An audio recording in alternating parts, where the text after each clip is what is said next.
దొరికింది. దొరికిందా? ఎక్కడ? అదిగో అక్కడ. పడేసి పెట్టుకున్నావా? పడే.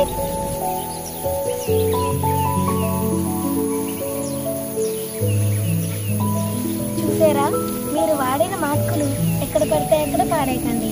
మాలాంటి చిన్నపిల్లలు తెలియక ఇలా వాడిన మాస్కులు పెట్టుకోవడం ఎంతో ప్రమాదకరమో ఒకసారి ఆలోచించండి.